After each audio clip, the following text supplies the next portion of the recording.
What's up, guys? Welcome back to our podcast, A Court of Heaven and Hell. I'm Lauren, aka Heaven.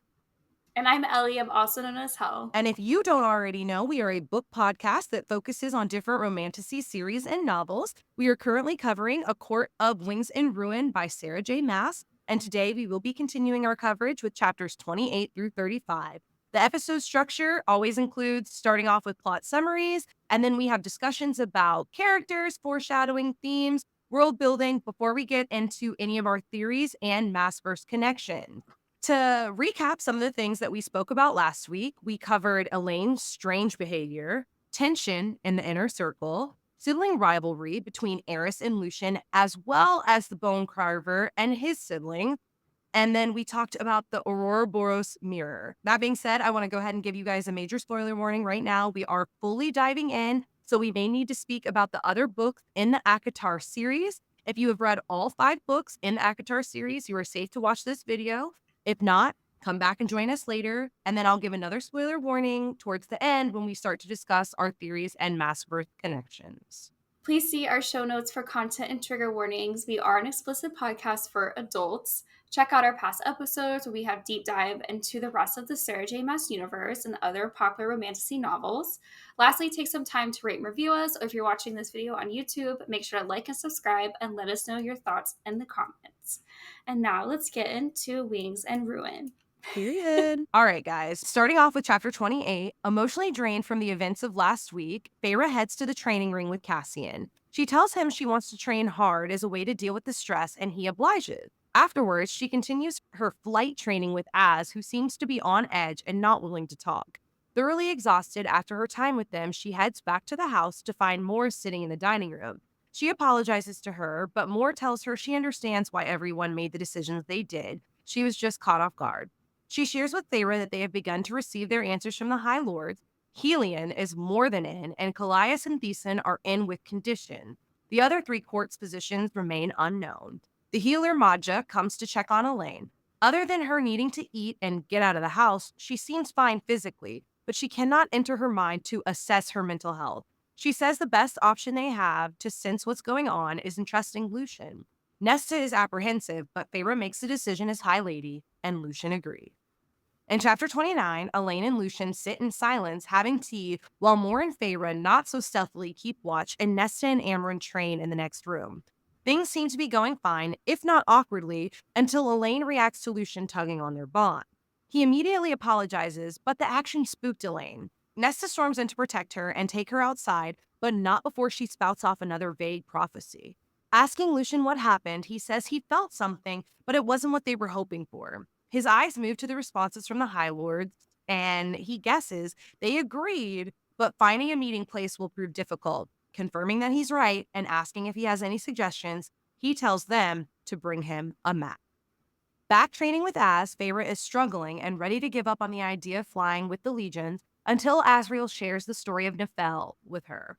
Nephelle was a Seraphim who couldn't fly due to her wings being too small. Despite that, she was able to save Miriam during the war, and now the Bat Boys have privately adapted the Nephelle philosophy in their own armies. He tells her they will keep training until the last possible moment because they never know if just 1 hour can make a difference. The story gives Feyre the strength to carry on. Completely wiped out after training, Feyre returns home, and Rhys can see that she's struggling. Taking care of his mate, he runs her a bath, and afterwards, things get steamy with a massage that finally puts her to sleep. In chapter 30, still overworked, Feyre takes the next day off of training to Cassian's disapproval. Luckily, Asriel seems to understand. She asks Cass to fly Nesta to the House of Wind so she can show her the library, and the Bat Boys notice the sisters. Of course, Cassian walks over to bother Nesta, but Elain looks up at him and reveals another mysterious and ominous prophecy. Distracting from the situation, Az offers to help her in the garden, and Cassian continues to taunt Nesta. Over the whole situation, Feyre winnows above the house and flies to the House of Wind, waiting for them to catch up. In the library with Nesta, Feyre asks Nesta how she knows what she's looking for. Apparently, Amren told her she would just know and to look around and see if the information just clicks. Feyre guesses that Nesta may not like the way that makes her feel. Wanting to comfort her, but not knowing where to start since they have never been close, Feyre changes the subject and they go to look for research or for further research down in the library. As they're walking, Nesta asks Feyre about her reading, and as they're opening up to each other, they feel something that stops them both in their tracks. Sensing danger, Feyre tells Nesta to run and tries to reach out to Rhys. Unable to contact him due to the wards, Feyre gets ready to winnow, but is stopped when two Fae males step out of the shadows and blow Faebane in her face. Feyre can tell from their attire that they are with Hybern. In anime fashion, they stop and explain how they got in and why they're there. They came for Nesta, wanting what she stole from the cauldron, but Feyre is an added bonus. In chapter 31, left with limited options, Feyre looks at Nesta, compelling her to trust her, and makes the decision to take her chances with what's at the bottom of the library. As they're running down the stairwell, the ravens taunt them, telling them what happened to the queens after the events of Hybern. Continuing the chase, they also tell them about the spell book of the king and how it allowed them to be there. Finally, seeing the light, Feyre begs Nesta to run towards it while she holds them off. She hesitates at first, but finally listens, and Feyre knocks over the stacks, blocking the ravens from chasing her and also trapping herself. She continues fleeing until she finally gets away from them for just a moment, and the terror at the bottom of the library speaks to her. Instantly sensing its power, she begs it to help her, and it agrees to if she supplies it with company, just someone to speak to. Feyre agrees, striking a bargain, and it proceeds to tear the ravens apart. Cassian and Rhys show up at that moment. Cassian takes Feyre home, while Rhys stays and finishes off the two Hybern assassins. Chapter 32. After the encounter, everyone is back at the House of Wind with no sign of any more Hybern soldiers in the city. The monster in the library nearly killed the two soldiers, but left enough of them alive for Rhysand to go into their minds. He confirmed they were here to hunt Nesta because she took power from the cauldron. Her and Amren both cannot figure out what she took or how she did so. Rhysand is furious that the King of Hybern was able to get into their words again, and that Feyre had to make a bargain to save herself, but they acknowledge that they at least got some valuable information about what the king wants. At the townhouse, Rhysand tells everyone that he wants to keep what happened today a secret because it will make Velaris look unprepared and weak. Elain interrupts by saying that the queen might come, the one that was cursed and with feathers of flames. Azriel then calls Elain what the cauldron made her, a seer. Chapter 33. Elain says there's a sixth queen and everything falls into place. Back in Akamath, there was a sixth mortal queen who was said to be sick, so she never came to the meetings. One of the queens warned the inner circle after she secretly gave them the Book of Breathings with a note that mentioned that the sixth queen was not sick. Elain said they sold her to some sorcerer lord that also has other girls in captivity. His onyx box is vital to him, and this queen she speaks of is a bird by day, human by night. They are kept by a lake that is shielded by ancient forests. Azriel, being the one who spied on the queens, says the sixth queen's name is Vassa, and there is little known about her. Moore wants to go find her, but Rhysand tells her no and that she is needed here. Lucien volunteers to go find her by himself and see if he can help Vassa and get her on their side. Everyone retreats to their rooms, and Rhysand feels guilty at what happened in the library and expresses that having this much power is useless if he cannot protect his people. Chapter 34. With no more men from Hybern found in Velaris, Moore and Rhysand spend time with the priestesses of the library to ensure them about the new wards. Lucien gets ready to leave for his quest as Rhysand winnows him to the location he wants. Feyre waits for Rhysand's return as Nesta practices keeping her walls up. He returns and Amren slams the door open and says Hybern has attacked the summer court. Chapter 35. Amren says Varian sent her the information with a warning that the King of Hybern is coming. Feyre says they cannot leave Tarquin to face them alone. Cassian leaves to grab the Illyrians, and Azriel winnows to Adriata to give word to everyone. When they finally hear from Rhysand, he gives them the green light to come. Moore winnows them to the summer court. The bay is turned red, there is smoke in the air, and Hybern's men has the summer court outnumbered. Only the night court had come to this battle to help. It is straight chaos, and Moore says they need to head to the palace where people are surrounded. They arrive and see that the lesser Fae are unprotected, with a ship's worth of Hybern men approaching. Oh my god, sorry for the cliffhanger, y'all. Sorry. I guess I'll just have to wait till next week. This was another good stretch of chapters. I'm really enjoying rereading this shit's book. been happening. Yeah, I'm really enjoying every chapter matters. Oh, God, yeah. there's a lot of information. But we're gonna go ahead and get into our character discussions. Oh my gosh, these characters. Oh my god. Okay, I have to start with my boy Lucien because he has the sweetest moment. He has like the sweetest moments in these chapters. I love him so much. Yeah, his journey really comes together in this last little part here. It's not like the end of him, we'll get to see more of him, but it's just such a cute little bow ending to his time at the Night Court and everything. I loved him in this little part. One of the first things that I noticed when I was rereading this part was definitely we're starting to get references quite a bit to the fact that Lucien is a little bit darker in coloring than his brothers. I wonder why that is. Feyre's noticing it. And his Eris isn't even in the room. And Feyre's like, his skin that was tan, a little bit darker than Eris's. I'm like, Eris isn't even here. Why are we comparing him to Eris right now? But we know why. Okay. We know why. Your daddy is a man of color. And we're here for that. So yes, that's definitely those little inklings, those little leaves are starting to get dropped. And it's interesting that's happening right now as we're starting to really get to meet some of the other High Lords for the first time. Period. The last few episodes, really, we have been talking about Lucien's eye, and we finally get the quote that we have been referencing for like 5 episodes now. The quote is, "This eye, it can see things others can't. Spells, glamours, perhaps it can help me find her and break her curse." And he's referring to how he volunteered to go find Vassa. And I'm like, okay, so we finally get the quote, and he confirms that it can see spells and glamours. So I'm just like, I want Yeah. to know more about that. Like, what else can it see, Lucien? What else can it see? Because I don't know. There's just been like the whole little scene with them or like the tugging on the bond, and he tells her, like, it wasn't what you were looking for. What did you see, though? What did you see? We know how mate bonds work, so we know a little bit about what he could have seen, but I'm very curious. Also, did he not realize that she was a seer at that moment? Few times where as Elain was saying stuff, I was like, how does nobody understand what's going on here? Like, it's literally giving House of the Dragon. Sorry, guys. It's the relevant thing of the moment. I told you it's going to be a personality trait until the show's over, but it's our Twilight for right now. Literally just spouting and saying these different things, and everybody's just kind of like, okay, Helena, whatever. That's literally what they're doing to Elaine in these chapters. Because at a certain point, it's like, okay, I get it. Y'all think she's not well or whatever, and everything's questionable, but like nobody, Lucien, when you went into her head, there was nothing, no inclination that maybe there was something further going on. Nobody listened to what she was saying and thought, these are just random words put together. They could mean something.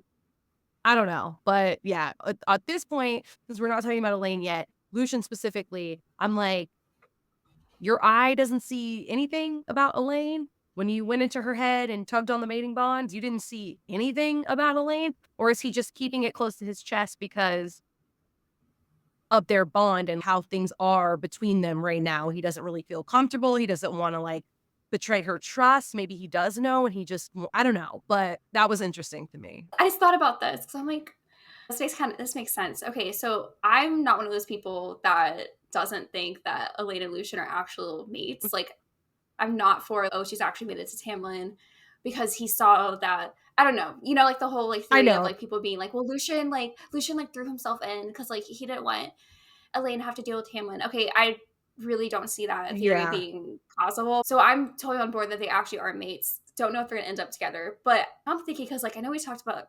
mates, the mating bond last week, and maybe they're mates because they really are kind of like having the same powers and the different sense. Like she's literally a seer and he uses his fucking eye to see shit. So I'm like, is that maybe why they're Hmm. mates?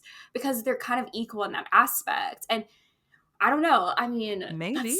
I'm thinking so hard about this. Maybe I could see that because we know that what makes mates is they're basically like equal in terms of power, or like they said at its Right. very base level, like they would produce the strongest offspring possible, like as a Hmm. pair. So it could definitely have something to do with that. Like maybe his ability combined with her ability would make some super sightseeing, crazy, talented baby. And that's like what the deal is. That's why fate put them together. It could make Right. sense. I'm not against it. But also, his power with his eye is something that's like additional to his like, because he has the firepower like his brothers or whatever, like the other Autumn Cart Right. people, but we also know that his father, Helion, spelled breaker, whatever spell. What do they call him? Spell breaker, curse. I don't know. Spell something. He's the spell guy. Okay. He's the spell guy. So we know that is technically part of his lineage too. So that could make sense. Like it could add up to why Hmm. he has this ability to see so much more than what anybody would have expected with the eye, and then also explain like the connection between him and Elaine. Even though I don't know, but there were so many cute parts in this. I was just like, damn. I even did a poll on it this week where I'm just like, I don't know who I want her to end up with. Like, I so don't many know cute either. moments between the three of them, like Lucien and her, Az and her. I'm just like, oh God, Sarah, you really did this one with us. Like, I'm here for the why choose. Why choose? Why does anybody need to lose in this Period. situation? Okay, yeah. I'm not gonna get super deep into that because Yeah. I keep going back and forth. But anyway, Girl, it's teeter totter. It's like a seesaw. it's I'm like, same, I don't, today I want same. this, tomorrow I want this. But Right. I think I'm like kind of leaning towards like this opinion is gonna change, by the way, y'all. So like I this is know. not like a fixed opinion. This changes every fucking 5 minutes. But part of me really wants her and Lucian to not end up together because I want him to be with someone who's like obsessed with him immediately. Yeah. Yeah. But I feel He like deserves that. And I'm like, he does, but I also yeah, he does, but I also feel like he did participate in the selling out of her to Hybern, and so it's right. understandable why she's Mhm. hesitant. Like, he is part of the reason that her ass went into that cauldron, whether he meant to or not. I know this is a Right. great debate. Everybody will be like, "Pamela and Lucian didn't mean for that to happen. It was Ianthe." Okay, they might not have meant for it to happen, but their actions did directly lead to that outcome, whether they meant for that to be the case or not. Like, you have to take accountability to a certain extent. I'm not saying you threw her ass in there yourself, but like when she came out, she saw you standing there next to the guy who did throw her ass in. I get it. I get the hesitancy a I'm little s bit. I'm so all over the place with it too because I'm like, I need to see her thoughts when she first saw Lucian because if she doesn't mention that she thought he was attractive, then like Yeah. they're not gonna be together. Yeah, But she that's did fair. say Asriel's beautiful, so I'm like, fuck, she might end up with Asriel. That is true. She has not said Lucian is beautiful, but I It's a mean, does the bitch pattern. have eyes? Okay. Because Lucian is I beautiful. right. Oh my god, I don't know. But anyway. Yeah. Many little discussion about True. Yeah. the Sorry. A little three random love tangent. triangle. Anyway, so just to finish off with Lucian really quick is like I said earlier, he does volunteer to go see Vassa because he doesn't really feel like he has a purpose in the night court Mhm. anymore. And I Yeah. feel so bad for him. But he's like self-aware. So like, okay, we love a self-aware king. Yeah. And it's also he has a moment where he is about to say, like, I need to go back home. And he's like, Spring Court. I'm in Spring Court, Yeah. not home. And like it's he finally acknowledges that the Spring Court's not his home, and he also says that he cannot go back to the Autumn Court. So he's literally just kind of like in between at this point. He doesn't know where the fuck he's supposed to go. It's Yeah. like, where do I belong? Bro, you belong in the day court, but whatever. Girl, stop. Stop. There's so many future choices for Lucian, and I'm just like, Oh my where god, will I the wind know. take him? There's so many options. It feels like he doesn't to him right now. Like he feels like he doesn't have anywhere he belongs, but Lucian's a pretty adaptable guy. We know what happens where who he ends up hanging out with after this book. And so he's gonna be okay. I just keep telling myself that. I He's gonna love be Lucian. fine. He's He's gonna gonna be be okay. fine. He's gonna be okay. But right He's now gonna be things fine. are Things oh, are kind of rough. So right before he leaves for his like little quest, and I'm calling it like a quest because it's a fucking quest from a ooh, video game. literally Okay, there's is. like a little marker. He's got to go find this bitch Vassa. Okay, he says right before he leaves that it is time for him to do something finally, and I'm like, I'm gonna throw up. I'm like, he has we criticized him for not doing anything for the Yeah. past 2.5 books, and he finally is like, no, I need to take action. Like I am capable of doing these things and helping, so I'm going to. And I'm like, period, Lucian, let's fucking go. Yeah, I love it. He has such a cute moment with Cassian where, like, when he says that, "It'll be dangerous," and he's like, "Well, it wouldn't be any fun if it wasn't dangerous," and Cassian's like, "My guy." It's like Literally. And I then, love oh it. my gosh, Rhysand is the one who has to widow him, obviously. And there's like a huge symbolization of him taking Rhysand's hand finally. And it's supposed to symbolize him basically finally trusting Rhysand in a night court and being like, okay, I can trust these people. I'm doing this for them. These are the people that I need to be on side with, pretty much. Right. And I'm just like, period, Lucien. It's giving full circle. It's giving Mhm. growth. It's giving I love you, Yeah. Lucien. But No, that's so true. His character development has finally come full circle, and that's what I was saying. Obviously, it's not the end of his story in these books, but it does feel like the closing of a chapter for him.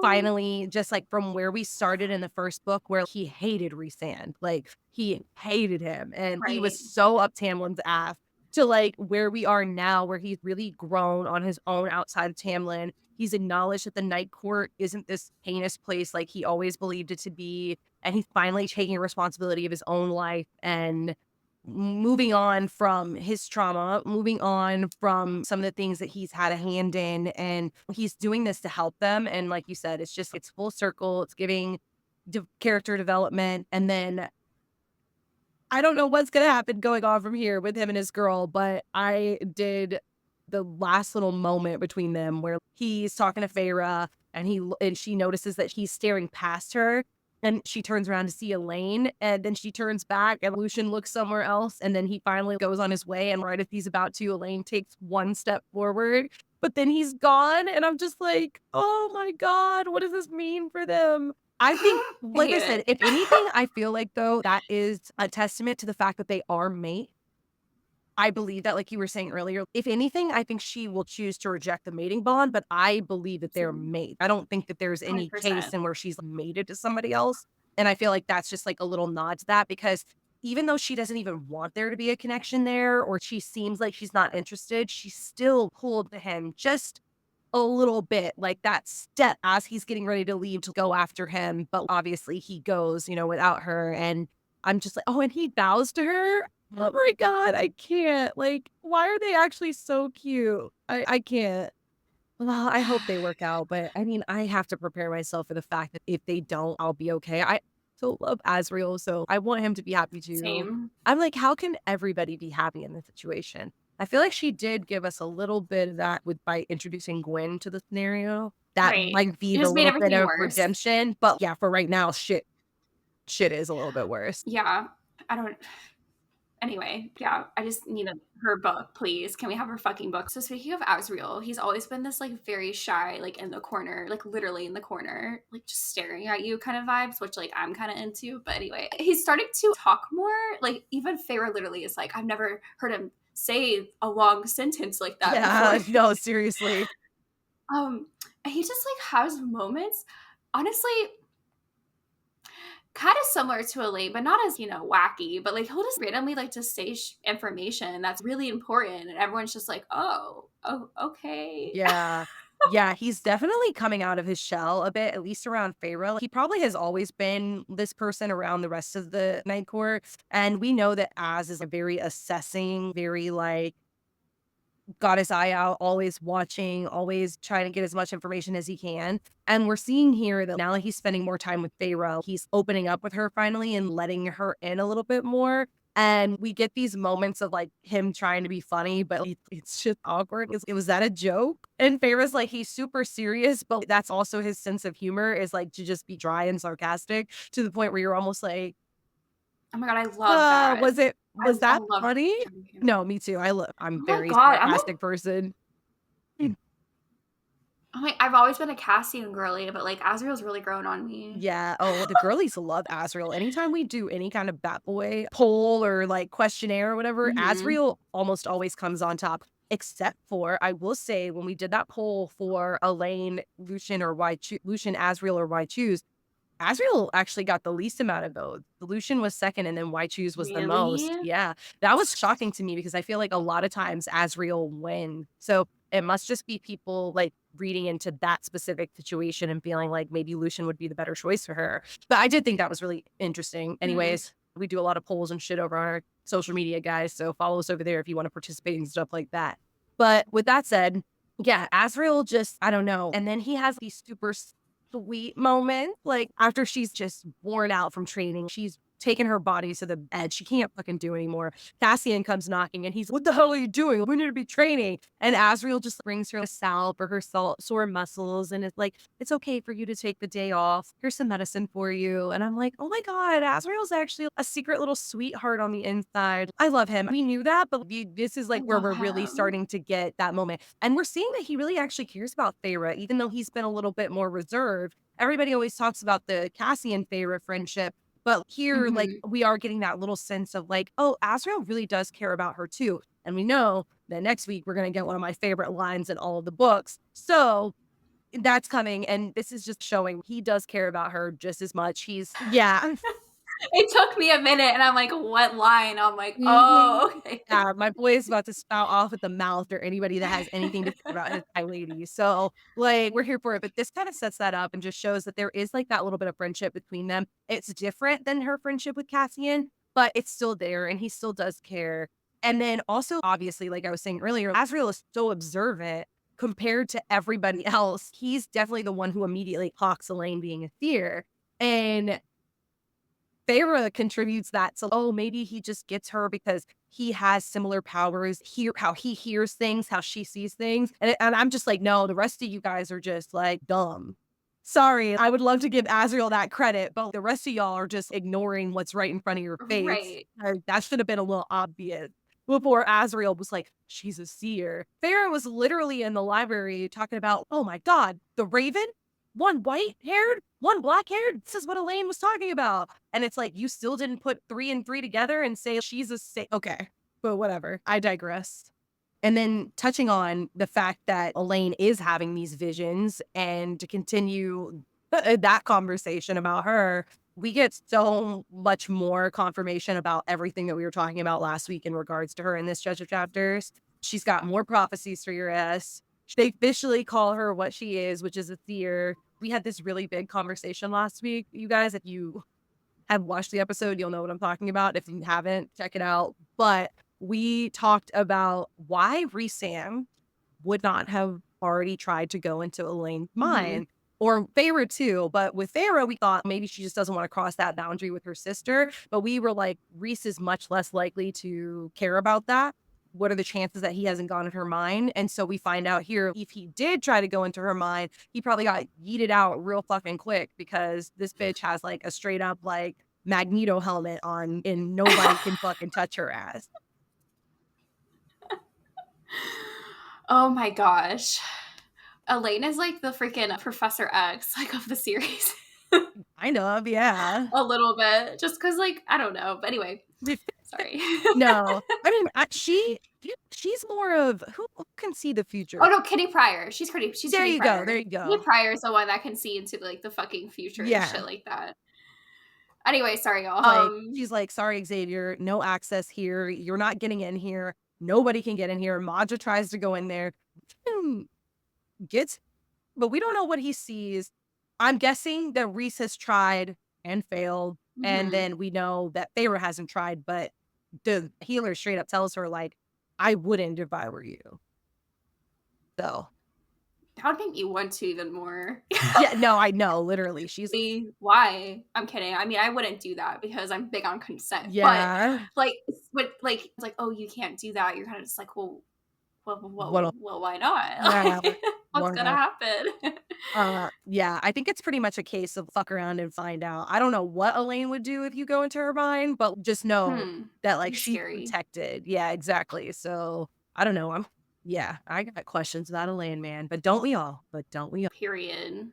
We know that, like we just said, like Elena's giving like Kitty Pryor vibes from X-Men. If you know, you know. And she keeps talking about basically, literally, the Phoenix from X-Men, which is talking about how there's a queen that will come with feathers of flame. Okay, it's giving Jean Grey. Yeah, seriously, Vassa? Jean Grey? Like, I could see Same it. Yeah, character. exactly. Like she's very similar to Jean Grey, at least Yeah. in forms of her power. She's literally like the phoenix that rises from the ashes. I can't remember if Vassa is like possessed by a power. I think she is. Yeah, I think it's something that Almost. because she was just a human, so whatever it is, it's what the Right. sorcerer did to Koshai. her. Yeah. Oh, yeah, the It's sorcerer. literally the Phoenix We don't know Force. yet that it's Kochai, but we know. But Yeah. It probably, yeah, right. But Anyway, yeah, no, that's in Silver Flame, so we're good. I don't know, but yeah, it definitely is giving Phoenix. She quite literally, I think she is a Phoenix. They call it a Firebird. It's really interesting. right. Anyways, to keep in line with the bird foretellings and her talking about the birds, she also mentions twin ravens that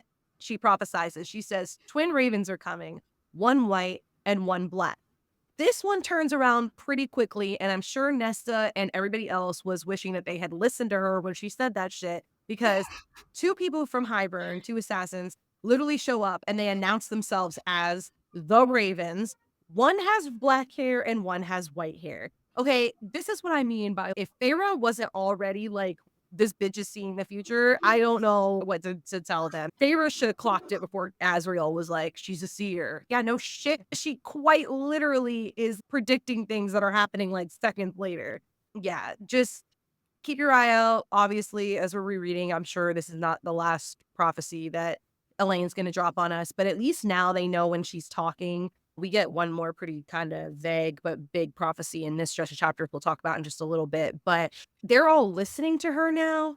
Hopefully, they can use this to their advantage instead of just wandering around acting like they don't know what's going on. I think that the signs are good there because they already sent Lucien on this journey to find Vassa because of the prophecy that Elaine gave us last week. And we did touch on that prophecy a little bit. And I will say we were pretty spot on about most of it. The main thing that we got wrong, or I got wrong, I should say, it was that the onyx box, I was saying that it reminded me of like maybe the cave where Koshai is trapped and being kept. But it actually turns out that it is a box where he keeps the souls of, I don't know if is it their souls? I was a little bit confused by this, but like feathers of other magical birds that he turns these like women into. So apparently Vassa is the only one who's like the firebird, and I think she can fly. And obviously she has fire powers. The rest of them, to my recollection and understanding, are swans, and they stay on the water at the lake where we know Koshai it. But other than that, yeah, the hands turning to withering with old age, that was Briallen. Hmm. And she actually stops the other queens from going into the cauldron because they were all so afraid that the same thing would happen to them, which rightfully so. I'm not getting in the cauldron after you turn into Melisandre at the end of Game of Thrones, taking off her necklace. Okay, Oh my God. I'm not getting in there.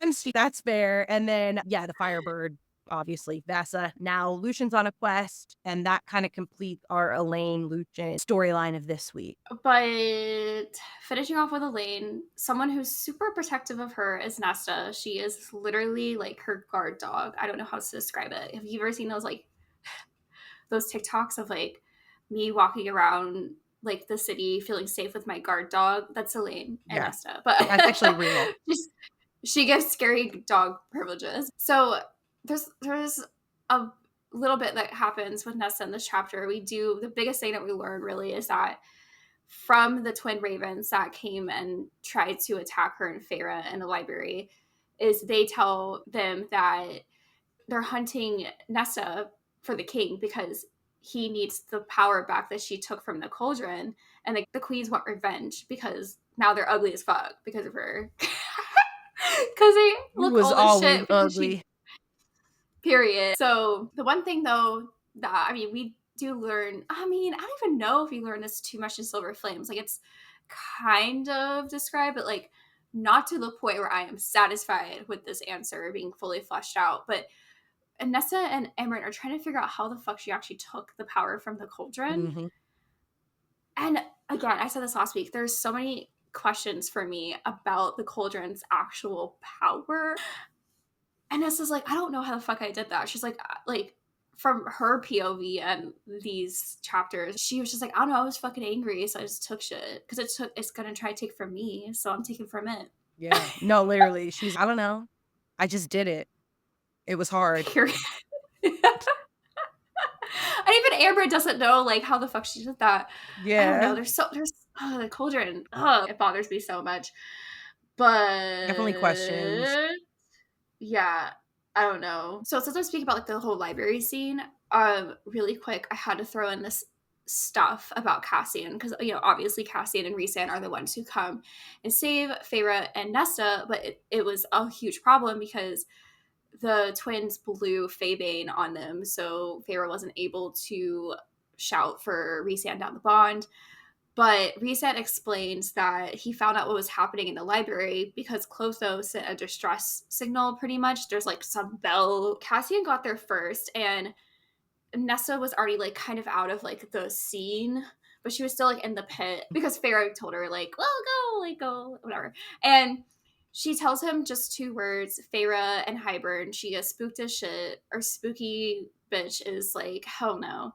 And I just wanted to point this out about Cassian because I'm like, oh my god, wait, stop. So he's like, oh, I gotta go to Feyre, and he doesn't even fucking hesitate, even knowing that his biggest fear is literally by what he's about to face, which is Bryaxis. He's like the only person, at least at this point in the book, that has actually seen what Bryaxis is, and he's terrified of it. Like this big ass warrior man is so scared of this fucking thing that like he freaks out anytime someone talks about it. Right. And when Nesta says Feyre and Hybern, he immediately just goes in, like no hesitation. He's like, bitch, that's my high lady. I'm gonna go save her ass. Period. Yeah. I love him for that. I'm like, let's go, Cassian. Yeah. Sorry, I just love him. Yeah. No, and Nesta needs to get her ass in the training room with him because Nesta almost lost the plot with this, okay? Yeah. She literally was like, Feyre's run. And Nesta's just in a dress, super out of shape. And Yeah. Feyre's, she's not fucking fast enough, trying to drag her down the hallway. I'm like, get your ass in that ring with Cassian. But we know how that works out. No, this chapter, like, I really loved because it had a lot of just like good little character moments between all of the people. Like I said earlier, the Az and Feyre connection, the Cassian and Feyre connection, like you just said. And Nesta and Feyre have a super almost cute moment here. Like they're trying to open up to each other. Like their relationship is still very awkward. We know based off of just what the two of them have experienced together growing up and how that situation was for them. But as they're like walking through the library, spending time together, Feyre has a moment early on where she can tell that like when Nesta's talking about how she doesn't understand what she did, what she took from the cauldron or how she even did it. She seems like she's intimidated or like scared about it, but Nesta's a very like not gonna share that she's feeling vulnerable type of person. And so she's like, I'm not gonna push it, but I can tell that she's not quite like she doesn't feel the best about this. And she lets it go. But then as they're walking through the library, Nesta takes it upon herself to be like, I didn't know you couldn't read, which is weird to me because like, what made her think about this? Did somebody tell her about the trials where Feyre almost died because she couldn't read? Like, how did... No, it was because I think Amren told her, because Amren told Nesta that Rhysand was giving or gave Feyre reading lessons. I think that's probably how she put 2 and 2 together. Like it came up together. Yeah, I guess that makes sense. Yeah. So she was like, I didn't know you didn't know how to read. When everything went down and we lost our wealth, I didn't know where you were in your lessons. And Feyre's like, well, I couldn't. And it just is what it is. And she's like, well, why didn't you ask us for help? And Feyre was like, quite frankly, I didn't think that if I asked you that either of you bitches would be willing to help me. And Nesta just looks at her and I don't know if she's taking it in and processing it and trying to deal with that.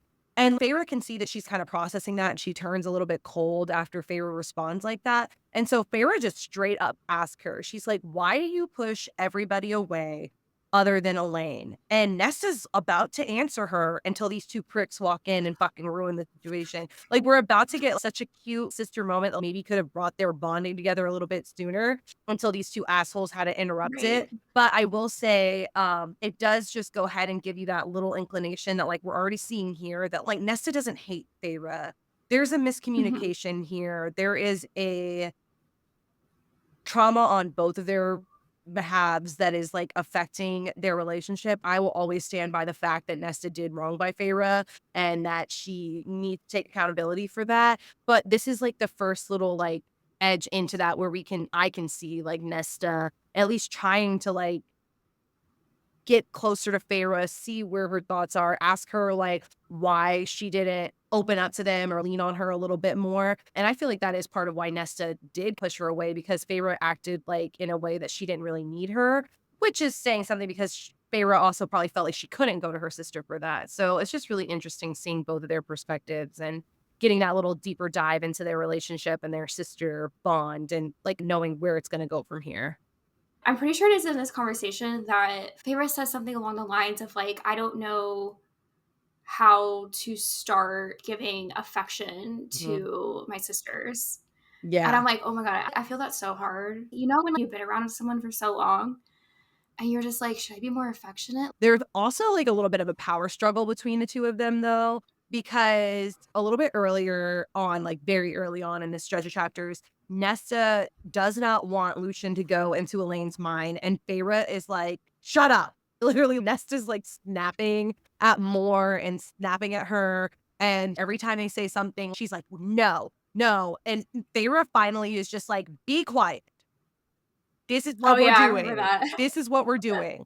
I'm making the decision. I'm in charge here." And I was just kinda like, "Oh, okay, Feyre coming into her power, accepting her role as High Lady a little bit more." And then for whatever reason, it's very odd to me that, like, in this stretch of chapters, and I think that this kind of falls into that, is she's trying to really prove herself because she keeps, like, running herself ragged. Like, she is exhausted. She's so tired, she can't even train the next day because she works so hard when she's training with Cassian and Asriel.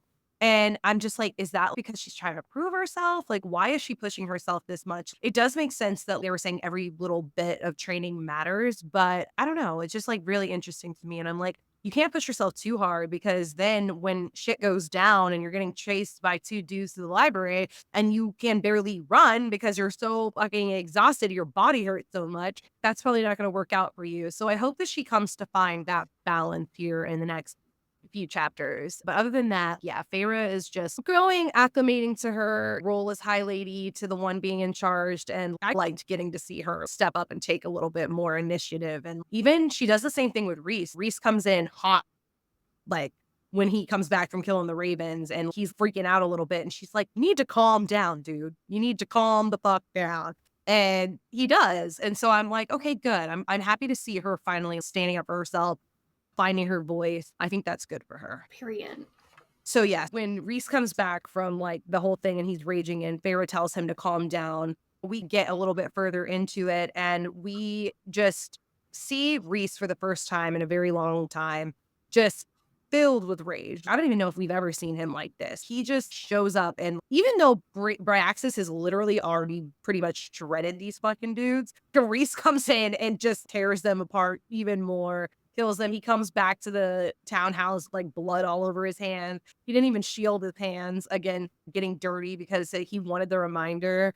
And it's just a different side of Rhys that we haven't seen yet. We know he's efficient at killing, but we've never seen him kill with this kind of vehemence and just inability to even separate himself from the issue because in reality, he should have taken them and interrogated them or had Asriel interrogate them and try to get more information out of them. But he was so pissed off that they almost hurt Feyre and they were able to get into the city and make the priestesses feel uncomfortable and all this stuff that he just loses it and goes in on them. So yeah, that's definitely a morally gray. That's not even morally gray. That's just, I don't give a fuck. I'm ready to fucking shred people today. So yeah, and we're gonna see some more of this from Rhys because we Mhm. heard so many times Rhysand is the most powerful High Lord, but we're really about to get into the part where we start seeing, oh, they're not kidding when they say that he's the most powerful High Lord. He just looks at people and they fucking vaporize.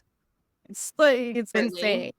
One thing I want to point out about Rhysand is that him and Morph do make up in these chapters really because they kind of team up to help the priestesses in the library because as we know like the library is their safe space. Like these are women who have basically had violence like assault or like sexual violence done to them.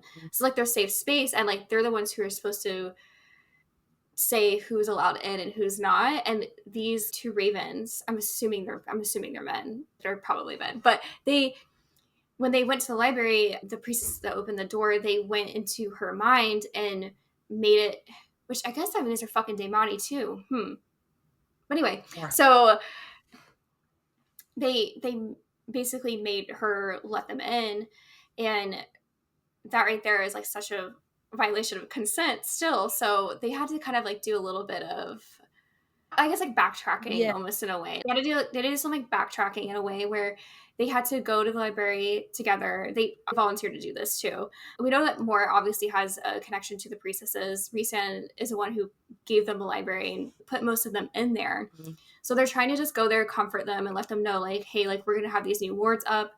Like, we can spend time with you. Like, can someone tell us what went on? And there was even mention that, like, even the ones who couldn't talk, like, they like held the hands of. I'm just like, damn, like, these women in the library really took a hit from this, which really sucks. I hate that for them. Yeah. I hate these ravens. I'm kind of glad they got, like, brutally, like, murdered, to be fair. Fuck them. Literally, I hate them. Yeah. But Moore and Rhysand do finally forgive each other during that, like, acts of service that they offered to the library priestesses. So anyway, they have that little cute moment, and they are, family or found family, technically kind of related, but really distant. So they're gonna have, like, moments where they're not gonna agree, and hopefully they make up most of the time. But another disagreement they had was that when Elena spit her shit about Vassa, Moore's like, I want to go find her. Yeah. And Rhysand and Cassian and Azriel were like, no, we Right. can't. And she was like, well, what the fuck? I want to be the person. And, as we know, Lucian's like, I'll go. Yeah. And I So, forget who yeah. she says it to, but I think it's Cassian. But Cassian's like, no, you cannot go.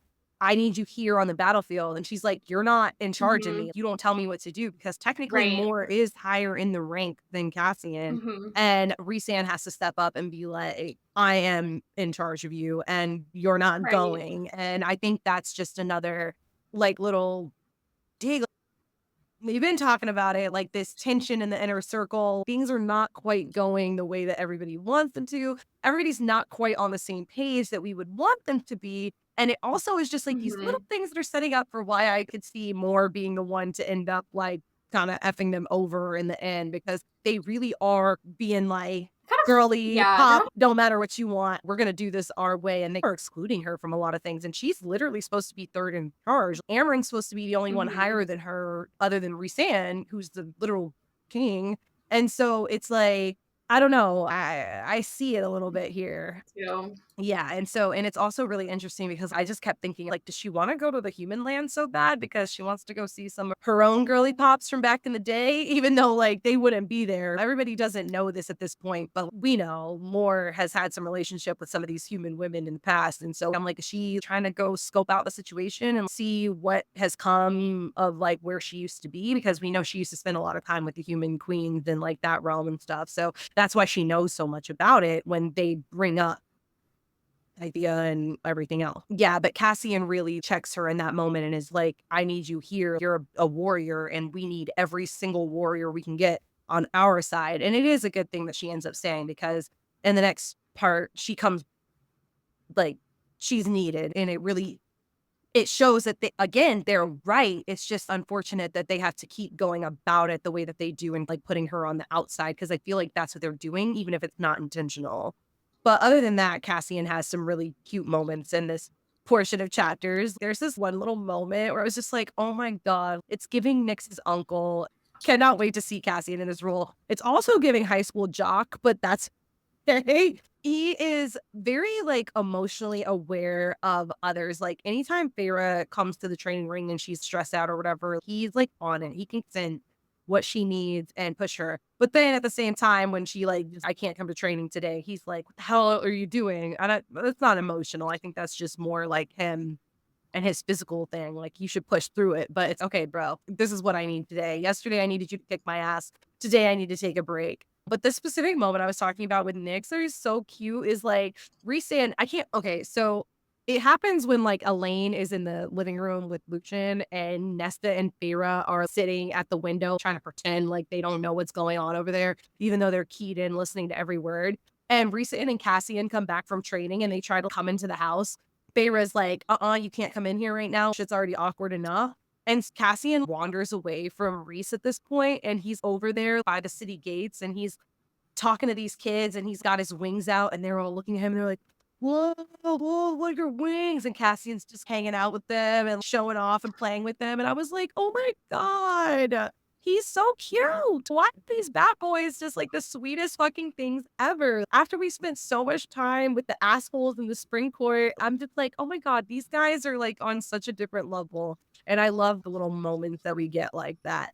The reason I say he was a jock in high school is because Asriel shares a story with Feyre, and she's like talking about how when he was learning how to fly and he was different, he was like, Asriel caught him trying to practice and made fun of him and then beat his ass and then was like, okay, I'll show you how to fly Mhm. now.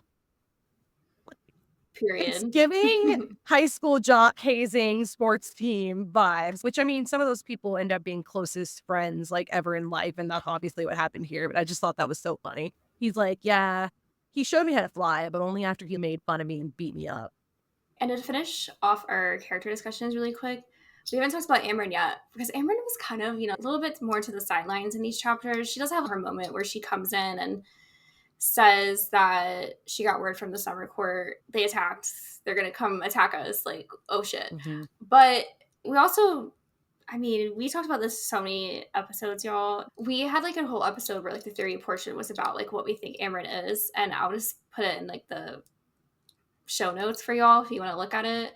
This is just confirmation, that we were right, of course. Mm-hmm. But always, I'm not kidding. We're not always Yeah, right, we're y'all. But literally so not always when right. we're right, when we're right, we have bragging rights. But Yeah. so she's sent to like hunt through Valaris to try to see if there's any more of the King of Hybern soldiers or anyone out there. And people leave out lamb's blood for her, which we're like, okay, well, yeah, she's basically like a fallen angel. Yeah, basically, we talked about how, like, very much, and I referenced The Prince of Egypt because that's just one of my favorite movies as Hmm. a kid, but like, such a good depiction of it. The angel of death, a very high angel, like with God, but literally God sends it down as a plague and it flies over Egypt and kills all the firstborn sons. And the way that the angel knows not to go into the house of certain people that are the Hebrews and are on the side of the enslaved people that are trying to be set free, they paint lamb's blood over their door as an offering to the angel of death so that it won't come in and kill their oldest children. Okay. So that's quite literally like what is happening here in this stretch of chapters where they tell everybody in Valeris to stay inside. And if you come out, then whatever happens to you, because Amren's going to be on the hunt. And a lot of the people that to like basically give her an offering, exactly that, they paint lamb's blood or they leave cups of lamb's blood at her door for her so she knows not to attack them. And also, it just ties into the idea of she is an angel. Quite specifically, we believe the angel of death, possibly. She could really be any of the archangels, but this whole lamb's blood thing really adds to that whole angel of death scenario. That does wrap up our character discussions. Like Ellie said, we've talked about some of that stuff in previous episodes. So if you're interested in any of that, we'll try to put them in the show notes below.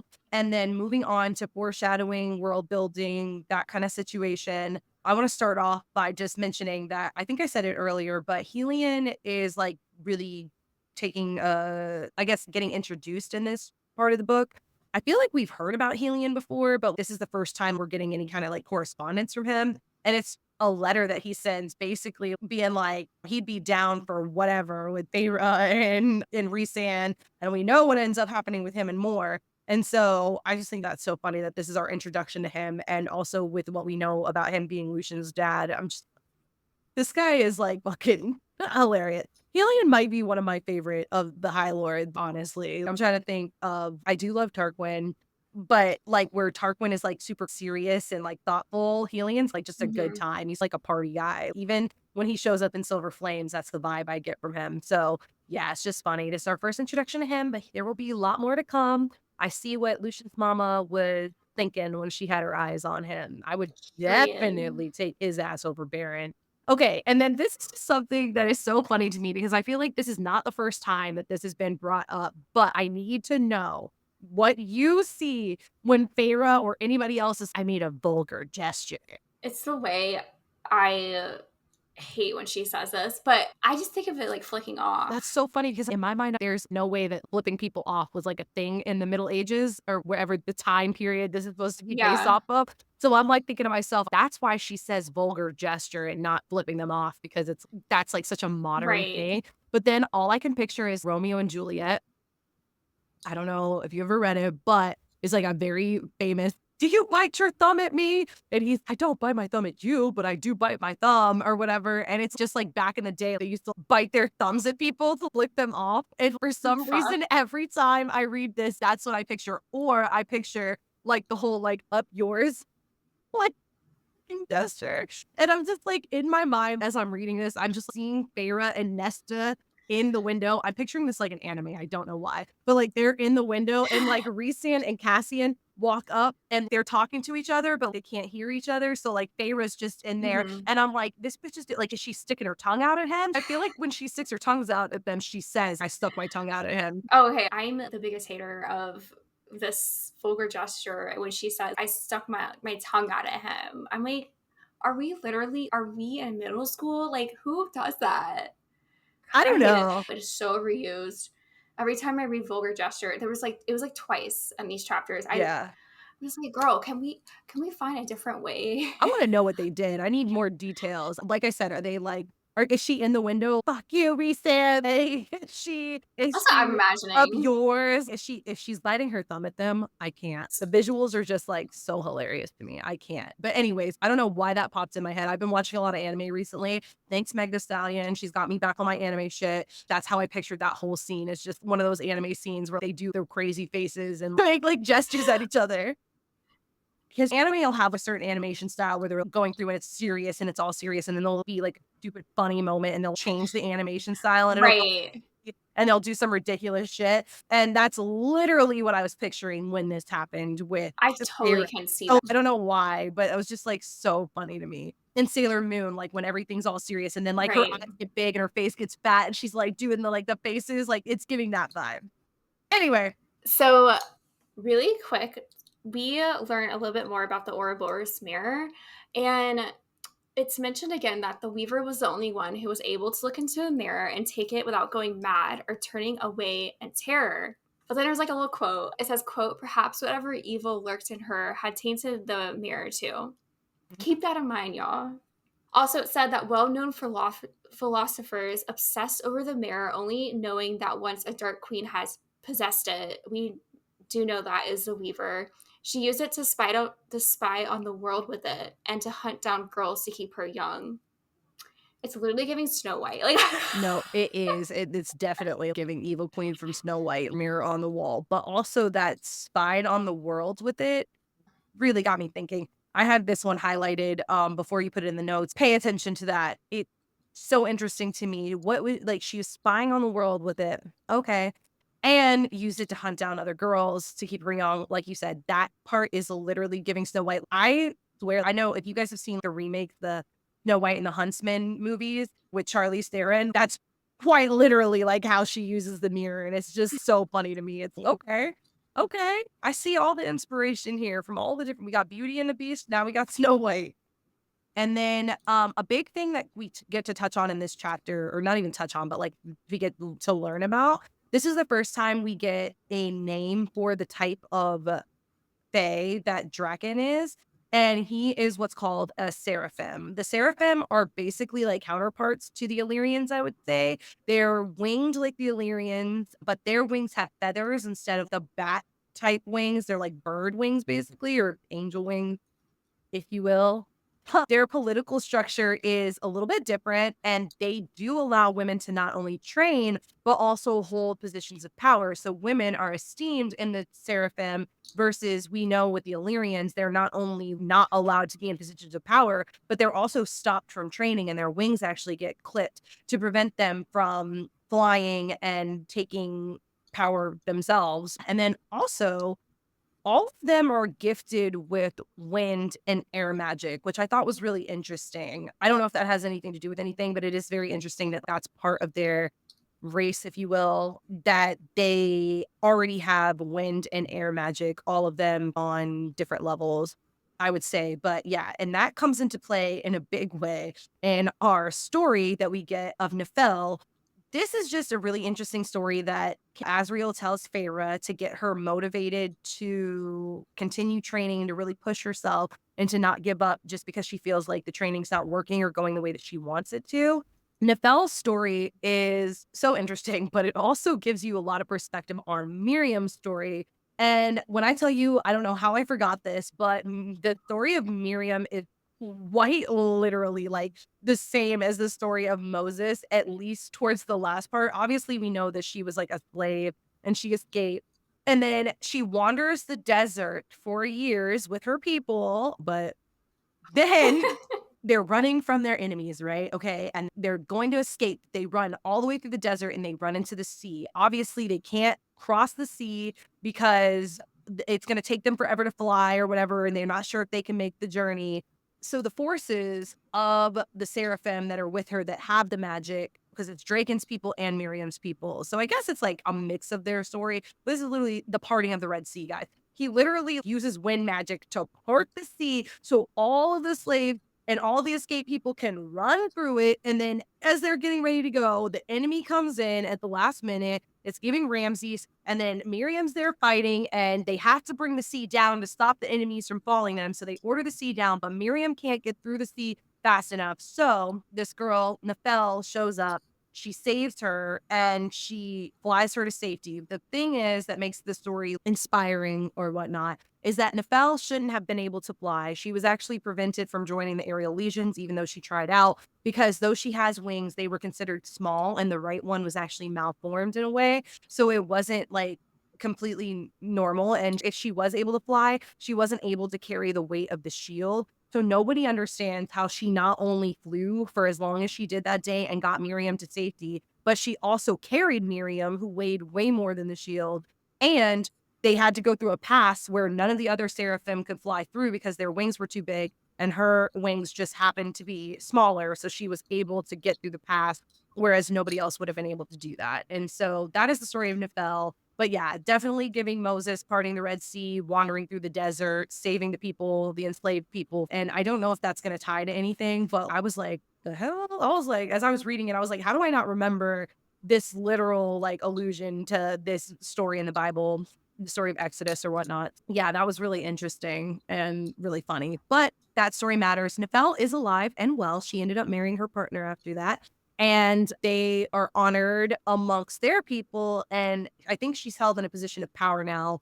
And then obviously the Bat Boys also have their little honor that they do for her, and they use her tactics in their own training with their own army. And that is how Azrael tells her basically, like, every single second matters, every minute of training matters. Like, you never know what's going to be the difference between living and dying. And so it's really important that you stick with this and you just keep pushing. And that was such a cute moment for Azrael and Feyre too, but that matters. And we will get to see more of Miriam and Draken later in this, this stretch of chapters. And then finally, like I said last week, I'm on Rhysand watch. Every time Rhysand says some weird shit about like possibly knowing what's going to happen in the future, this is a little bit less so than the last couple weeks, in my opinion, but it did still strike me as strange.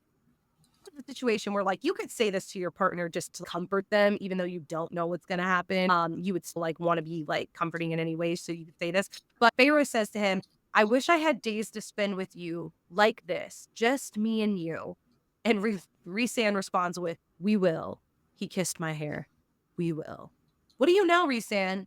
What do you know? Tell the rest of us, share with the class. But then at the same time, I'm like, he can't know too much because he literally keeps getting shocked left and right and not knowing what shit's going on. So I'm like, I don't know. But it is interesting to me the way that he keeps speaking. Maybe he doesn't know little things about what, like, maybe he doesn't know, like, how they get there. Maybe he knows the end result. And so, yeah, definitely just really interesting and keeping my eye out for that. I don't want to talk about this, y'all, but we have to talk about it. I see the shit online. I will say I don't see it as often. I will say, thankfully, but like a lot of people think that Elain is prophesizing that Cassian's going to die, Mhm. and I'm gonna be really sad if it doesn't happen. But you know, I do have an opinion on this. One of the mornings, Elain and Nesta are eating breakfast together, and Cassian walks in super late. Oh, yeah. Hey, Nez. And she's like, don't call me that, first of all. But Elaine looks up at him. She says, quote, he snapped your wings, broke your bones. Everyone's just like, what? And then Cassian says back, quote, it'll take more than that to kill me. And then Elain says back, no, it will not. Ooh. Okay, so to me, I feel like this is just her saying what's about to happen at the battle, Mhm. where he basically almost dies, and he would have died he easily, but he didn't. I feel like that's almost what she's saying. I don't want to say that it's maybe in the future of him dying, but I feel like since he almost died in the battle, that's probably what she's seeing. I will say that most of Elaine's prophecies that I can tell in this book seem to flesh out in this book. I don't think we get a whole lot to Right. set up for the future, so I could definitely see what you're saying being true. But I will also say that it is very interesting that I don't think when he is almost defeated on the battlefield, it doesn't happen like that, does it? No, When he she was talking Hybern. about yeah, Hybern snapped his wings and whatever, and he was like, "Oh, it will take more than that to kill me," and she said, "No, it won't." Well, what I'm saying is that implies that that is how it's gonna happen again, or that same situation. You could die from that situation. I don't know. I don't know. I think he gets shredded in battle. I'm pretty sure his wings get fucked up again. I don't know, but Then that would kind of make I'll sense. definitely I don't keep know, but my I'm eye on it when we get there. But right. yeah, I don't know, because I could see both sides. I could see it being a future prophecy that hasn't come to light yet, though I hope that is not the Mhm. case because I do not want him to die like that. Jesus. Or I could Right? see that, like, the fact that, like, almost every single prophecy that's been brought up in this book has been resolved or will get resolved in this book. Mhm. So it would make sense if she was originally intending for it to end with this Right. book, and that was just an allusion to, like, the fact that he got beat the fuck up on the battlefield later. I don't know. That's what I'm taking it as too, but Yeah. who knows? I don't know. Yeah, you never know. I just see online that people have really read really deep into that, and I'm just like, don't do this to me. Just don't talk about It's it. fine. It won't happen. And on the other hand, Cassian's biggest foe and greatest fear, it is introduced in these chapters, and we get to speak with them for the first time a little bit. We get some details on who we know is Bryaxis. I don't think that they even have given it the name Bryaxis yet, but Yeah. it speaks with a voice that is both young and old, beautiful and hideous. It has no physical presence, and it specifically tells Feyre not to look at it when it goes to help her. It can make a bargain. So I'm a little bit confused about exactly what Bryaxis is. I know that they Same. show up later in the book and they help out in a big way, but I am still a little bit curious about what I will say that description of speaks with a voice, both young and old, both beautiful and hideous. It was giving the Weaver a lot. So, because that was, like, almost Right. the same exact description we got when we met the Weaver, and so that was really interesting to me, and the Weaver are literally its brother and sister, but I'm, like, wondering if Bryaxis is tied to them in some way. We also find out that Bryaxis does know the Bone Carver as well, and that it says, "I knew him once, long ago, before so many things crawled the earth." What does that mean? First of all, okay, we keep talking about it, like, these people are old, they've been in Prythian for a long time, like, probably Right. before the Fae came into power. We know before the Fae came into power, the Bone Carver literally told us that last week. But, like, how long have they been here? And when he says, "Before so many things crawled the earth," what is he talking about? Is he just talking about, like, before the Fae came to Prythian? As in the Fae came from somewhere else before they came to Prythian? I don't know, but that kinda caught my attention, and then also Bryaxis Hmm. says to Feyre, it says, "The stone and wind hear all, speak all." Another reference to the fact that the wind and the stone are literally speaking. I'm like, is this have to do with the old magic that they were talking about, like the magic of the gods that was, like, there before the Fae Hmm. came? Because why can every single creature that's, like, older than a certain age, like, hear through the wind and the fucking stone? Like, Amren, the I Bone know, it's so Carver, weird. Axis, all of them communicate through this wind and stone, and I'm just like, "What's going on here?"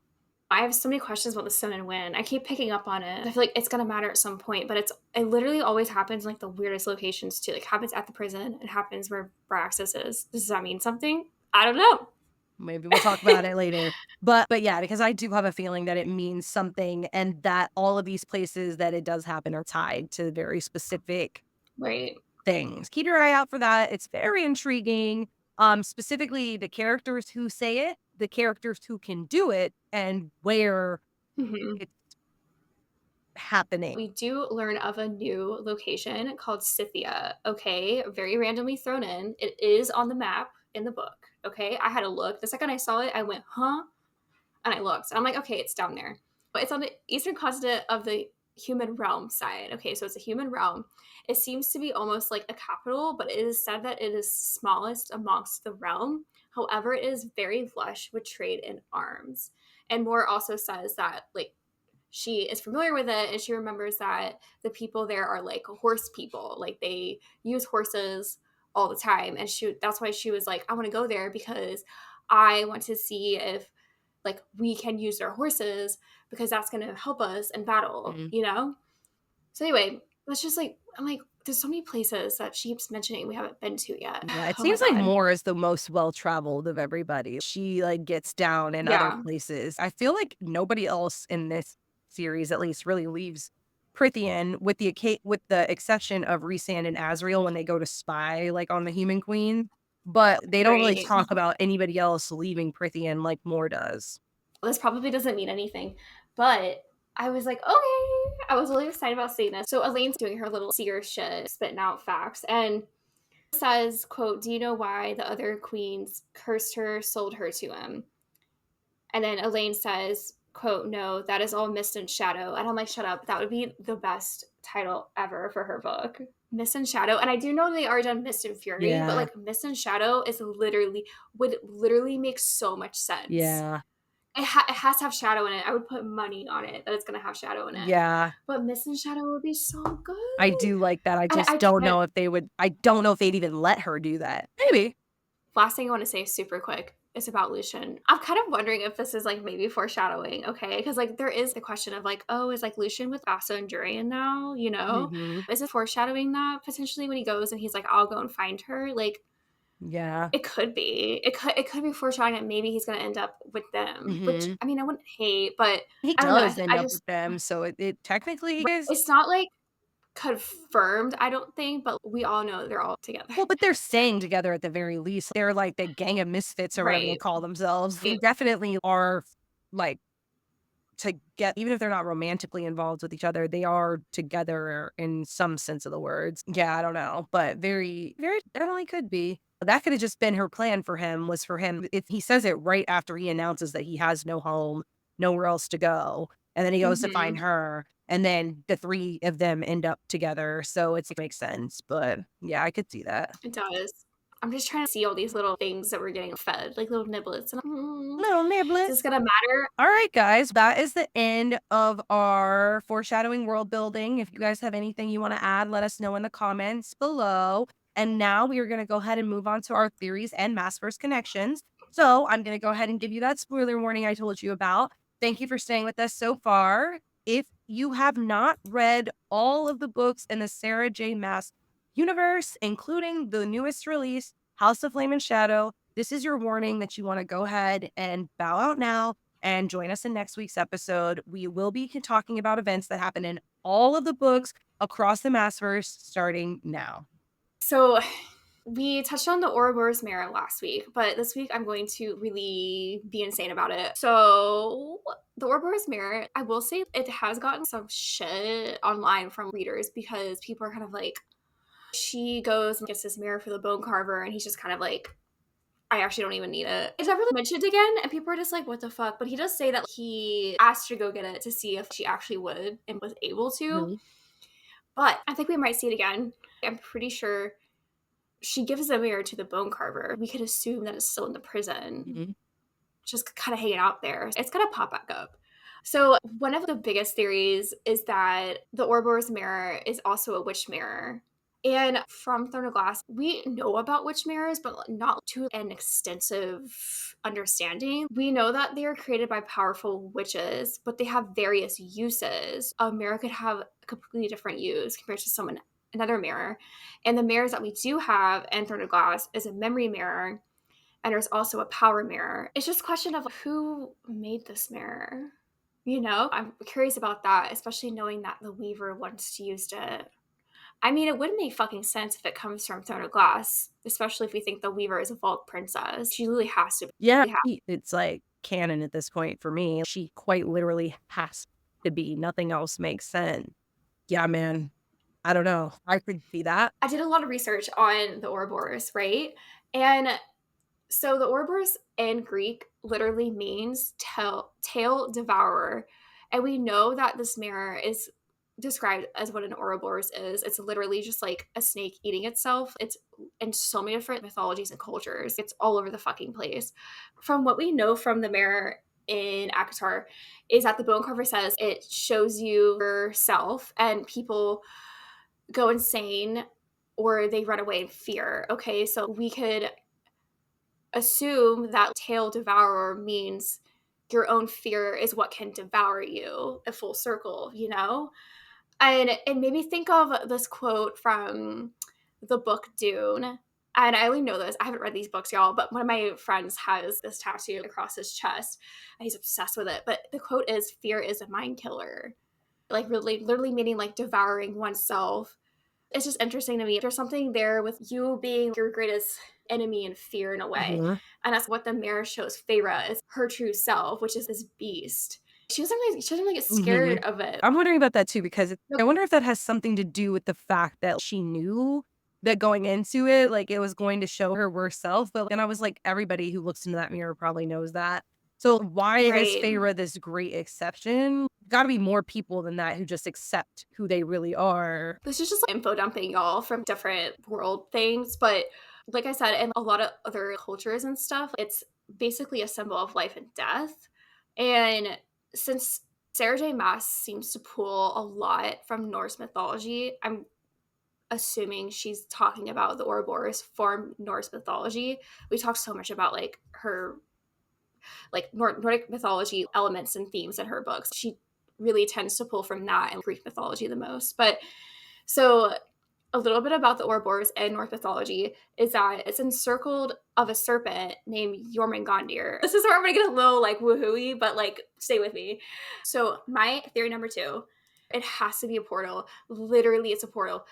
I Oh my think god, that it's a too. portal. It's a fucking witch mirror portal. I know we said something earlier in the podcast Mhm. about It was what did you say? Oh, that she would spy on people. The Black Queen would spy on people. Mhm. I'm like, it's a fucking portal. Portal. And that's when I was like, oh, no, no, I'm right. Like, I have to be right about this. Mhm. The reason why I'm so gun ho that this bitch is a portal is because Ouroboros and Norse mythology, like I said, is Jormungandr. But in Jormungandr is the world tree Yggdrasil. Okay? You know, it's in Yggdrasil, Midgard, Helheim. There's 9 realms, okay? And I really think I'm so convinced that she wrote all of these books based on Yggdrasil. It literally makes so much sense to me.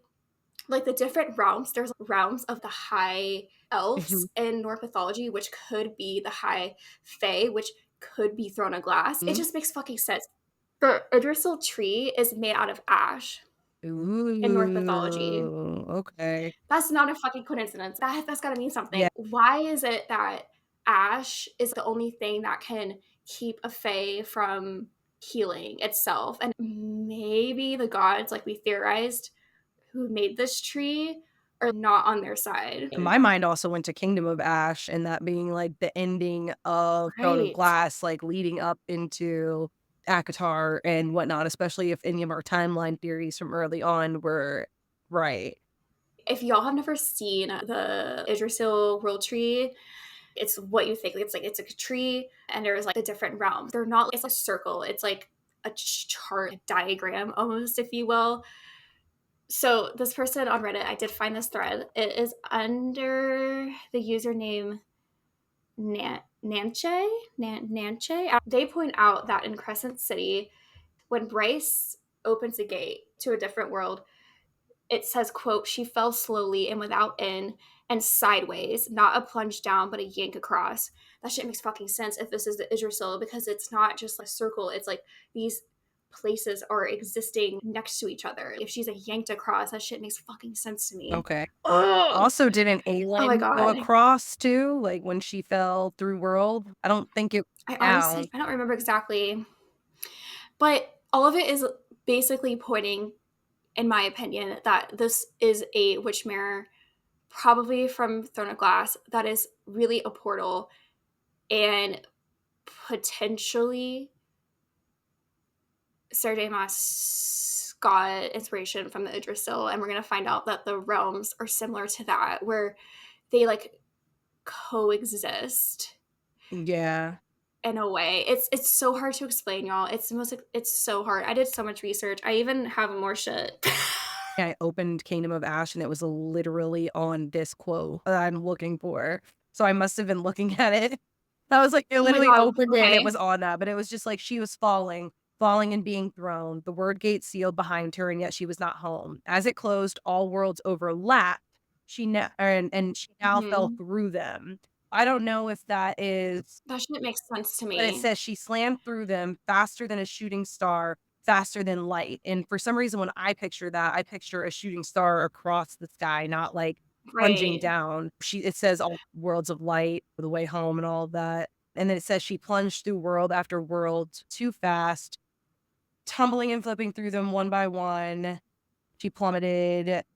She passed through a world where a great city had been built along the curve of a river, the buildings impossibly tall and glimmering with lights. So we know that's Crescent City. She passed through a world, snow-capped mountain under shining stars, passed over one of the mountains where a winged male stood beside a heavily pregnant female, gazing at those very stars. And then he slows her down with a wall, a shield that she tore through. So again, everything in my mind, everything that I'm picturing is like vertical and she's flying through. Mhm. Not like I'm not picturing it like she's plunging downwards, if that makes. Right. So, yeah, I could definitely see that being a quote that adds up and makes a lot of sense. And it makes sense too if Aelin was also traveling like across worlds and not necessarily down. Right. It makes sense to me. So when I was doing some research, really quick, y'all, this is not a theory. I just wanted to point this out because I thought it was interesting that, like I said, literally the Ouroboros is known in so many different like cultures. I'm sure y'all might have heard of it before, but I was so psyched because I typed it in. I was looking up some stuff about it. And then I saw one of my favorite psychologists has a whole thing about the Ouroboros. And I was like, shut up, bitch. I was nerding out. I was so excited. So his name is Carl Jung. He's not alive anymore, but he was one of the main psychologists, like back in the day when psychology blew up. I love him. He's kind of wacky, but his theories are cool. He kind of is like the psychologist that would intertwine like spirituality and psychology in a way. He also is the one who came up with the Myers-Briggs personality test. Okay, cool. So yeah, he's still very influential today, but he had this whole theory which goes with the Myers-Briggs test. If y'all have ever taken it, I totally recommend it. It's very thorough and it tells you like your personality type. I think I'm like an INFJ, I believe. He theorized that these archetypes represent universal patterns and images that are part of his theory, which is called the collective unconscious. Mhm. It means that like everyone has shared emotions, images, like stuff like that, because we're all connected somehow. That's why I said like some of his stuff can be a little like woohooey, Mhm. but I kind of vibe with it. Yeah. But he did like a whole thing about the Ouroboros, and he was saying that, and quote, the Ouroboros is a dramatic symbol for the integration and assimilation of the opposite, meaning the shadow. So I'm like, that makes sense because that's what they seem to look in the mirror. And ACOTAR is kind of Mm. like their shadow self. Right. And Carl Jung was the one who coined the term shadow work, like your shadow self, like your like darker Oh, side where you don't want to confront things. And I was just like, oh my God, that's literally this mirror that we're seeing. So I'm right. like, I wonder if she maybe took that from him, seeing that he thought of the Ouroboros as kind of like your fear center, where you can eat yourself Yeah. or you can not eat yourself and do the work. That's why I was like, fear is a mind killer. I was nerding out to No, that makes it. so much sense, actually. I love that. This is fun. This is a fun, like, connection. slash theory. And I think you might be onto something. I definitely 1000% agree with the mirror being a portal. My mind Hmm. was already there just based off of a few things that were said in this chapter. I'm also wondering if, like we were talking about earlier, some of the other places and the stone and the wind talking has something to do with specific Right. places being a portal, or at least like a ground where you can create a portal kind of, or like a highly magical area where like they would be able to travel. And it would make a lot of sense because the House of Wind Library being a portal, that already just makes so much sense because we were theorizing like last week Right. about it being a portal to hell, basically. And that would make sense for that to be a connecting place because that is something that is attached to the other two series as well. Also, I'm thinking any of the we have yet to really explore that third mountain, but we know that there's palaces according to Eris in all of the mountains. I'm thinking all of those could be connective portals or magical places. And then the same thing with the prison, which we already know is an extremely magical place and has that connection to just Midgard. It would just make so much sense if there was more place, like all of these places that these things are happening based off of what we've learned. Like we learned in House of Flame and Shadow that this island, I want to say it was called the Vallon, gonna kill me, but I think it was a Vallon, where Bryce goes is literally like the counter He is valid. part to the prison. Like everything she knew where to go in this island to get to the other artifact because it was literally like a carbon copy of her trip that she took to the prison. So we do know that that at least these worlds, there's places where they're literally the same places as other worlds. And I'm thinking to myself, or I think like you might agree with this too, but I think that the House of Wind is one of those places. The prison is one of those Hmm. places, and that was already confirmed in House of Flame and Shadow. I'm willing to bet that there's other places like that as well. But for me, in my mind, that is like where we're at right now. I also believe that the House of Wind is literally the same place as the Torah Sesame. Hmm. And it would just make so much sense to me if these things were literally like if the Taurus Sesame was to the House of Wind, what the prison was to the Avalon. Like it just makes sense that there's these like connective places. It also makes sense that the Court of Nightmares in the Hewn City is that to hell. And that's how Thanatos got there and like how they're traveling between those two realms. And so I definitely think that those connections are important and that we should be keeping an eye out for different places like that. But every time that we hear of people talking about Stone and Wind, it's extremely old characters that were around before the Fae or before the modern world. And then it's also always at these magical locations or people that are talking about hearing this specifically in these magical places or these places that we know have bigger connections. And so, yeah, I think that is, I'm pretty like confident about that actually. And I definitely think we need to be keeping our eyes out for these other magical connections and where else would be paths or entries into other worlds. We already know the Northern Rift, and that's one that we didn't even mention. But yeah, there's so many. And I feel like there's a lot more hiding in plain sight that we haven't really talked about yet. So we will touch more on that in future episodes. We do hope that you guys enjoyed our discussion today. We know it was a little bit all over the place, but it was a fun one. Lots of information. And next week is actually the fucking meeting with the High Lords. I know that we said that we thought it was this week, but apparently a lot can happen in 12 days. So next week, we will be continuing our coverage with chapters 36 through 43. And we will be touching on that meeting with the High Lord. And it gets good. It gets juicy. So make sure you join us then. Again, email or DM us anything that you guys would like us to talk about in our upcoming episodes. We love to get your input. If you have any ideas, anything that we may have missed, anything that you wanted us to touch on further, that's a good place to do it. Just email us. It will be in the description below or shoot us a DM over on our social media. Again, if you have made it this far and you're still with us, please make sure that you have liked this video and drop a comment below, as well as click that bell and subscribe. If you're listening, please review and rate the podcast. And either way, share us with your bookish friend and give us a follow over on our socials. Like we talked about throughout the episodes, we do tons of fun polls. We have memes. We have all sorts of different romantasy content, romantasy news that we do over there. And if you want to participate in any of or if you want to participate in any of that kind of stuff or know about our upcoming schedule, you would want to give us a follow over on those. That being said, we love you guys. Thank you so much for being here. We will see you guys next week. But before we go, we want to leave you with a quote as always. Today's quote is, "We will occasionally remind each other that what we think to be our greatest weakness can sometimes be our biggest strength, and that the most unlikely person can alter the course of history." All right, guys. Bye. Okay. Bye.